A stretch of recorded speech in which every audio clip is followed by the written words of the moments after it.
महापुरुषाची जयंती आली की वरून देते सरकार आदेश, डॉल्बी लावायची नाही.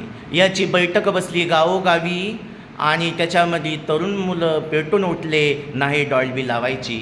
एका बाजूनं वडीलधारी माणसं म्हणतात नाही नाही, आपली बाजा लावू, आपण काहीतरी चांगली थाटामाटात करू साजरी आपल्या पैशानुसार. पण तरुण मुलं म्हणतात नाही. परंतु बघा दादांनो, आज काय काय गावामध्ये या डॉल्बीमुळं वादावाद वाढले, दारू पिऊन नाचणं, भांडणं वाढले म्हणजे तिथं तरुण मुलावर गुन्हा दाखल झाला म्हणजे शिक्षणावर पाणी पडलं म्हणजे नोकऱ्या नाहीत. मग हे वर्षानुवर्ष पुन्हा जयंती होणार नाही. कोणतेही महापुरुष असो, मग जयंती होणार नाही. मग असं हे आज बघा काय देशात चाललं आहे.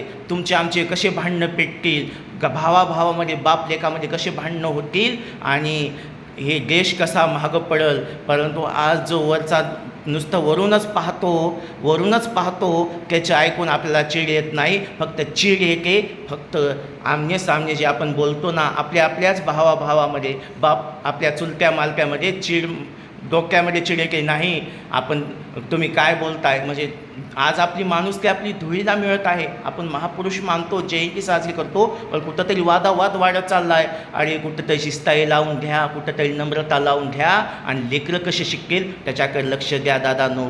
जयंती महापुरुषांची कशी करा, साधी करा, भारी करा, परंतु शिस्ताई लावा, एवढं यालाच महत्त्व आहे. बरोबर का? चला, एवढं सांगायचं आहे.